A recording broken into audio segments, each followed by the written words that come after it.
4 నిమిషాల ఈ వీడియో మనుషుల రోమాలు నిక్కపొడిచేలాగా చేశాయి. ఎలిసా ల్యామ్ ఈ అమ్మాయి పేరు. లిఫ్ట్ లోకి ఎక్కిన వెంటనే ఎవరినో వెతికినట్టు బయటకొచ్చి రైట్ అండ్ లెఫ్ట్ లో చూస్తుంది. లోపలికి వెళ్లి ఒక సైడ్ లో దాచుకుంటుంది. ఆశ్చర్యమైన విషయం ఏంటంటే ఆమె దాచుకునే వరకు లిఫ్ట్ అసలు క్లోజ్ అవ్వలేదు. మళ్ళీ ఎలిసా బయటికి వచ్చి ఎవరితోటో మాట్లాడుతుంది. చేతులని డిఫరెంట్ గా మూవ్మెంట్ చేస్తూ ఏదో విషయానికి భయపడుతున్నట్టు మాట్లాడుతుంది. కానీ ముందు ఎవ్వరు ఉండరు. ఎవ్వరు లేకుండా ఎవరితోటి మాట్లాడుతుంది?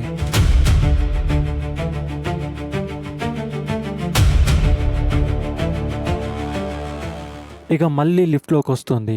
అన్ని నంబర్స్ ని ప్రెస్ చేస్తుంది. ఇప్పుడు ఒక విషయం ఏంటంటే ఈ కేస్ కి ఇదొక్కటే వీడియో ఎవిడెన్స్. ఈ వీడియోలో కనిపించిన ఎలిసా మళ్ళీ తర్వాత ఈ ప్రపంచంలో లేదు.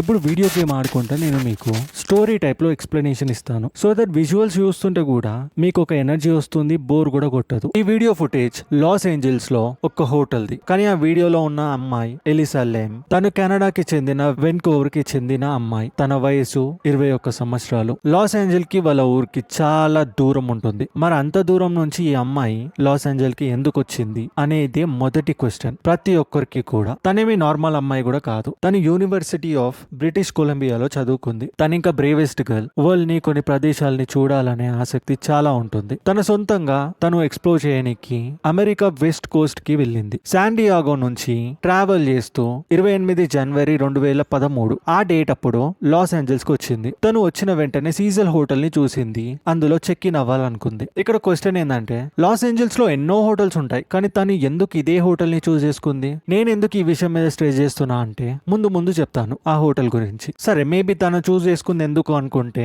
అది కొంచెం చీపర్ గా ఉండొచ్చు, సిటీకి సెంటర్ గా ఉంది అని కూడా తీసుకోవచ్చు. స్టార్టింగ్ లో తను 5th ఫ్లోర్ లో షేడ్ రూమ్ లో ఉంది. తనతో పాటు ఇంకొందరు అమ్మాయిలు కూడా ఉన్నారు. కానీ కేవలం 2 రోజుల్లోనే ఆ అమ్మాయిలు హోటల్ మేనేజ్మెంట్ కి వెళ్లి కంప్లైంట్ చేశారు. అమ్మాయిలు చెప్పిన విషయం ఏంటంటే ఎలిసా బిహేవియర్ కొంచెం డిఫరెంట్ గా ఉంది. డోర్ తీయమని చెప్తే డోర్ లాక్ చేసి పాస్వర్డ్ చెప్పమని అడుగుతుంది. లోపల రానీకి పాస్వర్డ్ అడుగుతుంది. అలాంటి విషయాలకి వీళ్ళకి ఒక్క ఆన్సర్ కూడా లేదు. పైనకెళ్ళి భయం కూడా వచ్చింది. ఇది పక్కన పెడితే రూమ్మేట్స్ బెడ్స్ మీద ఒక పేపర్ లో మీరు ఇక్కడ నుంచి వెళ్లిపోండి అని రాసి ఆ బెడ్ మీద పెడుతుంది. ఇలాంటి విచిత్రమైన బిహేవియర్ చూసి మేనేజ్మెంట్ తనకి వేరే రూమ్ ని ఇచ్చారు. ఆ రూమ్ నంబర్ 506. తనకి ప్రైవేట్ రూమ్ అది. ఇక ఎలిసా ప్రతిరోజు తన పేరెంట్స్ తోటి కాంటాక్ట్ లో ఉంటుంది. తిను క్షేమంగానే ఉంది. ప్రతిరోజు రిమైనింగ్ కాల్స్ కి వాళ్ళ మమ్మీ డాడీకి కాల్ చేస్తుంది, వాళ్ళు టెన్షన్ కాకుండా ఉండడానికి. కానీ జనవరి 31, 2013 తను సీజల్ హోటల్ నుంచి చెక్అవుట్ చేసి సెంటా క్రూజ్ కి వెళ్లాల్సి ఉంది. కానీ దాని తర్వాత వాళ్ళ పేరెంట్స్ కి తన నుంచి కాల్స్ రావటం ఆగిపోయాయి. 1 రోజు 2 రోజులు. దాని తర్వాత వాళ్ళు టెన్షన్ అయ్యి ప్రతి దగ్గర కాంటాక్ట్ అయ్యారు. కానీ అయినా ఆన్సర్ దొరకకపోవడంతో లాస్ ఏంజల్స్ కి వచ్చి LAPD కి కంప్లైంట్ చేశారు. పోలీస్ వెంటనే దానికి రెస్పాండ్ అయ్యి ఇన్వెస్టిగేషన్ స్టార్ట్ చేశారు. ఎందుకంటే వాళ్ళు సీసల్ హోటల్ గురించి బాగా తెలుసు. నేను ముందుగానే చెప్పాను కదా సీసల్ హోటల్ గురించి చెప్తాను అని. ఈ హోటల్ డౌన్ టౌన్ లో ఉంటుంది. 1924 లో దీన్ని ఎస్టాబ్లిష్ చేశారు. ఎందుకంటే డబ్బున్న బిజినెస్ మ్యాన్స్ టూర్స్ చేయడానికి వచ్చినప్పుడు వాళ్ళు లగ్జరీస్ గా ఫీల్ అవుతారు అని ఈ హోటల్ ని ఓపెన్ చేశారు. కానీ 1930s అప్పుడు గ్రేట్ డిప్రెషన్ వచ్చింది. ఈ హోటల్ స్కిడ్ రోడ్ కి దగ్గరలో ఉంది. టైం పాస్ అయ్యే కొద్దీ ఇక అది ఒక లో బడ్జెట్ హోటల్ లాగా మారిపోయింది. దాని దగ్గర ప్రతి ఒక్కరు స్మగ్లింగ్ చేసే వాళ్ళనే ఎవరైనా గంటల తరబడి రూమ్ తీసుకుంటారు, వాళ్ళ వర్క్స్ ని చూసుకొని వెళ్తారు. ఈ హోటల్ హిస్టరీ ఎంత డార్క్ ఉందంటే అమెరికాలో ఉన్న డేంజరస్ సీరియల్ కిల్లర్స్ ఇందులోనే స్టే చేసేవాళ్ళు. 1980s లో రిచర్డ్ రమిరెస్, నైట్ స్టాకర్ అని పిలుస్తారు అతన్ని. ఈ హోటల్లో అతను టాప్ ఫ్లోర్ లో ఉంటాడు. దాని తర్వాత 1990s లో ఇంకొక సీరియల్ కిల్లర్ జాక్ హాంటర్ విగర్ కూడా ఇదే హోటల్లో ఉన్నాడు. ఈ హోటల్లో ఒక పాత మేనేజర్ ఉండేది. తన పేరు ఆమీ ప్రైస్. తను వచ్చినప్పుడు ఇన్సిడెంట్ ఏంటంటే అక్కడ ఉండే ప్రజలు కిటికీ నుంచి దునికి చనిపోయేవాళ్ళు, లేదా డ్రగ్ ఓవర్ డోస్ అయిపోయి చనిపోయేవాళ్ళు. అందుకనే పోలీస్ కి మంచి రెప్యుటేషన్ ఉంది ఆ హోటల్ పైన. అంటే పోలీసులకి ఆ హోటల్ నుంచి రోజుకి 3-4 కాల్స్ అయినా వచ్చేవి. ఇక ఇలాంటి రెప్యుటేషన్ వల్ల అక్కడున్న ప్రజలందరికీ కూడా దాని మీద ఒక మంచి నమ్మకం నమ్మకం వచ్చింది. ఈడే ఏదో నెగిటివ్ ఎనర్జీ ఉంది, మనుషులు చనిపోతున్నారు లేదా క్రైమ్ పెరుగుతుంది. 2013లో ఈ ఎలిసా కేస్ గురించి పోలీసులు స్నిఫర్ డాగ్స్ ని పంపించారు. రూమ్ మొత్తము, హాల్వేస్ మొత్తము సర్చ్ చేయించారు. కానీ ఆ సర్చ్ డాగ్స్ తన వాసనని కిటికీ దాకా తీసుకొచ్చి అక్కడి నుంచి లేదు అని చెప్పించింది. తర్వాత ఈ కిటికీ నుంచి ఎలిసా ఎటు వెళ్ళింది అనేది ఒక పెద్ద క్వశ్చన్. ఎందుకంటే అక్కడ నుంచి గ్రౌండ్ లెవెల్ కి కొన్ని వందల ఫీట్ల దూరం ఉంది. పోలీసులు ప్రతిదీ యాక్టివ్ గా సర్చ్ చేస్తున్నారు. తన రూమ్ లో తన ల్యాప్టాప్, డ్రెస్సెస్, పేపర్స్ ప్రతిదీ అలానే పడిపోయి ఉన్నాయి. అంటే అక్కడ ఉన్న పేపర్ మొత్తము ఇష్టం వచ్చినట్టు పడిపోయి ఉన్నాయి. కానీ ఎలిసా గురించి ఒక ప్రూఫ్ కూడా దొరకలేకపోయింది. కానీ 14 ఫిబ్రవరికి ఈ పోలీస్ వాళ్ళు వీడియోని పోస్ట్ చేశారు. ఆ వీడియోని ప్రపంచం మొత్తంలో చూసారు. రోమాలు నిక్కపొడుచుకునేటట్టు ఉన్నది ఆ వీడియో. అదే 4 నిమిషాల ఎలివేటర్ వీడియో. సీసా ల్యాంప్ ని లాస్ట్ టైం చూసారు. వీడియో స్టార్ట్ కాగానే లిఫ్ట్ లోకి నార్మల్ గానే వచ్చింది. కానీ వెంటనే తను ఎలివేటర్ నుంచి కొంచెం స్నీక్ అయ్యి తొంగి చూసి రైట్ అండ్ లెఫ్ట్ లో ఫాస్ట్ గా స్టే చేసి లోపలికి వస్తుంది. అది కూడా ఎంతో ఫాస్ట్ గా, అంటే ఎవరైనా నన్ను ఫాలో అవుతున్నారా అన్నట్టు చూసినట్టే. వెంటనే తను వెనుకకు జరుగుతుంది. ఎలివేటర్ లో ఒక కార్నర్ లో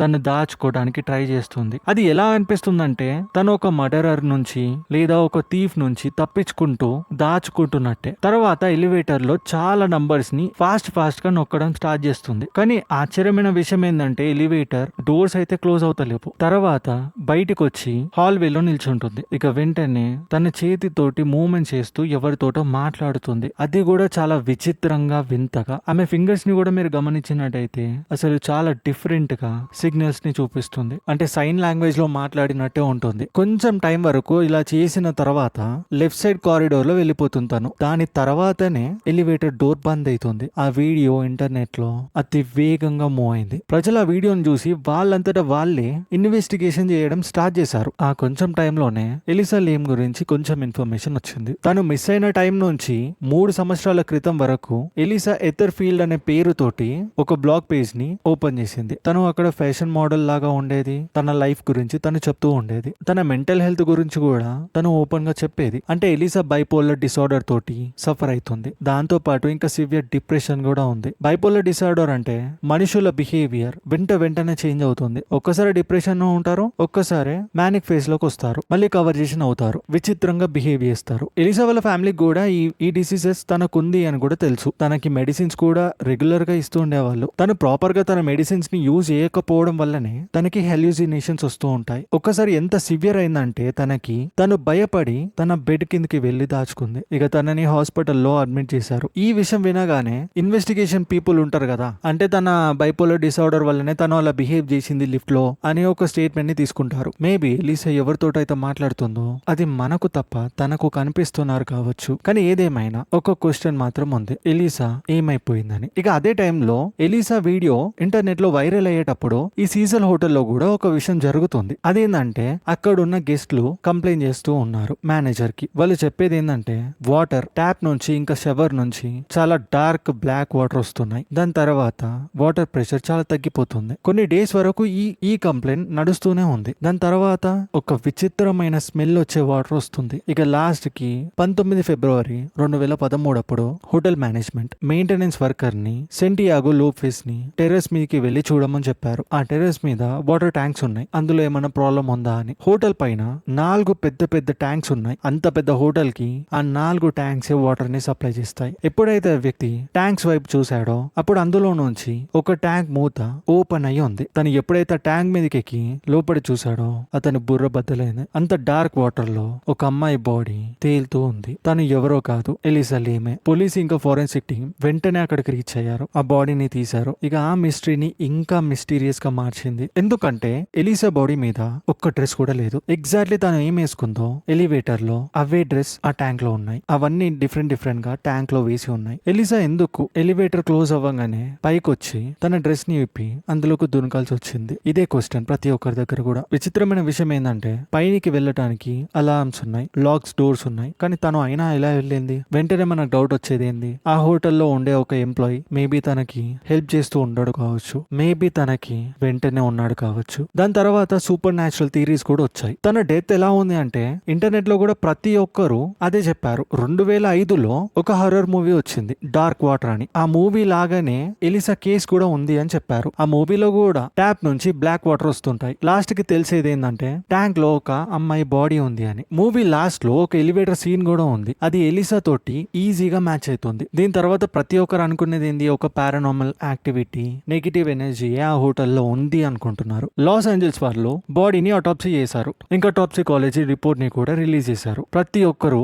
అది చూసి షాక్ అయ్యారు. అదేంటంటే ఎలిసా బాడీ మీద, తన మీద ఎవ్వరు కూడా బలవంతం చేయలేరు. కొట్టడం అయినా, సెక్షువల్ అసల్ట్ కూడా ఎటువంటిది ఏం జరగలేదు. తన బోన్స్ కూడా విరగలేదు, చావుకు ముందు తనకేం దెబ్బ కూడా తలగలేదు. దాని అర్థం ఏంటంటే తనని ఎవరు మర్డర్ చేయలేరు. ఇంకా విషయం ఏంటంటే తను ఏమి ఆల్కహాల్ తీసుకోదు, ఇంకా డ్రగ్స్ కూడా ఏం తీసుకోలేదు. ఇక్కడ విషయం ఏంటంటే ఇక డాక్టర్స్ అక్కడ ఒక స్టేట్మెంట్ ఇచ్చారు, అది కథను ఒక సైడ్ కి తిప్పింది. అదేంటంటే డాక్టర్స్ తనకి ఇచ్చిన మెడిసిన్స్ ఉన్నాయి కదా, బైపోలర్ డిసార్డర్ కి, ఇంకా తన డిప్రెషన్ కి, తను కొన్ని డేస్ నుంచి ఆ మెడిసిన్స్ ని వాడట్లేదు. మెడికల్ ప్రకారం ఒక బైపోలర్ డిసార్డర్ ఉన్న వాళ్ళు తన మూడ్ స్టెబిలైజర్ టాబ్లెట్స్ ని వాడకపోతే, కేవలం యాంటీ డిప్రెషన్ టాబ్లెట్ ని వాడటం స్టార్ట్ చేస్తే అప్పుడు వాళ్ళు ఒక మ్యానిక్ స్టేట్ లోకి వెళ్తారు, కంప్లీట్ గా పిచ్చిగా. అప్పుడు వాళ్ళ మైండ్ మీద వాళ్ళకి అస్సలు కంట్రోల్ ఉండదు. వాళ్ళు ఎలాంటి వాటిలోకి వెళ్తారంటే దాన్ని సైకోసిస్ అంటారు. దాని వల్ల వాళ్ళు చాలా భయపడిపోతారు. ఎంత భయపడతారంటే అది వివరించలేనంత. వాళ్ళకి అనిపిస్తుంది ఎవరైనా వాళ్ళని చంపేస్తారు. అక్కడ ఎవ్వరు లేకున్నా గానీ కొన్ని హెల్యూసినేషన్స్ వస్తుంటాయి, ఎవరో ఉన్నట్టు, వాళ్ళతోనే మాట్లాడుతున్నట్టు. వాళ్ళు కొన్ని షాడోస్ ని కూడా చూస్తారు, కొన్ని విశాలం కూడా చూస్తారు, సౌండ్స్ కూడా వింటారు. దాని తర్వాత డాక్టర్స్ ఆ వీడియోస్ ని చూశారు. తన విచిత్రమైన చేతి మూమెంట్, కార్నర్ లో దాచుకోవడము, ఎవరు కూడా కనిపించకపోయినా తను మాట్లాడుకుంటూ ఉండటం, ఇవన్నీ ఏంది అంటే తన లోపల తనే వాళ్ళందరినీ ఎక్స్పీరియన్స్ చేస్తుంది. అంటే ఆ టాబ్లెట్ వేసుకోకుండా ఉండటం వల్లనే ఇలా జరిగింది. ఆ విషయం ఎంత కాన్సన్ట్రేటెడ్ గా ఉంటుందంటే ఎలిసా కూడా అవన్నీ నిజమే అన్నట్టు నమ్మింది. 100% నిజం, అవన్నీ హెల్యూసినేషన్ కాదు అన్నట్టే తన బ్రెయిన్ వెళ్తుంది. ఇంకొక క్వశ్చన్ ఏంటంటే, ఒక నార్మల్ వ్యక్తి పైన సెక్యూరిటీ లాక్స్ అన్ని వేసి ఉన్న తర్వాత లాక్ లేకుండా పైనకి ఎలా వెళ్ళింది? కానీ ఒక చైనీస్ స్టూడెంట్ ఆ హోటల్లోకి వచ్చి కొన్ని నెలల తర్వాత గమనించిన విషయం ఏంటంటే దానికి ఒక ఎమర్జెన్సీ డోర్ ఉంది, ఎస్కేప్ డోర్. దాని బయట నుంచి స్టెప్స్ ఉన్నాయి. ఆ స్టెప్స్ నుంచి ఒక రూమ్ కి వెళ్తే ఆ రూమ్ లోపల కూడా కొన్ని స్టెప్స్ ఉంటాయి. ఆ స్టెప్ నుంచి వెళ్తే నువ్వు సీదా టెర్రస్ మీకి వెళ్ళొచ్చు. అది అతను గమనించి అలా ఆ మార్గంలో వెళ్తే అలారం అనేది రాదు. సో మనం బ్యాక్ వెళ్తే డాగ్స్ కూడా ఒక కిటికీ దగ్గరకు వచ్చి స్మెల్ ని పసిగట్టడం ఆపాయి. దాని అర్థం ఆ విండో నుంచి స్టెప్స్ ఉన్నాయి, అంటే అది సీదా పైనికి తీసుకొస్తుంది. అంటే దాని అర్థం ఏంది, తన మైండ్ లో తను చూసే కొన్ని మాన్స్టర్లైనా లేదంటే ఏవైనా షాడోస్, వాళ్ళ మాటలు, అవన్నిటి నుంచి తప్పించుకోనికి తను పరిగెట్టింది. అందుకనే తను ట్యాంక్ కి ఆ క్యాప్ ఓపెన్ చేసి అందులో మునిగింది. సో మేబీ తను తప్పించుకోవడానికి అలా చేసి ఉండొచ్చు. కానీ వాటర్ లెవెల్ ఎంత ఉంది అంటే తను పైన దాకా వెళ్ళలేదు ఒక్కసారి దొరికాక. ఇంకా లోపల కూడా ఏం మెట్లు కూడా లేవు అది ఎక్కి బయటికి రానికి. వాటర్ కూడా చాలా చల్లగా ఉన్నాయి. దానివల్ల హైపోథెర్మియా వచ్చి తన రియాలిటీకి తను రావచ్చు.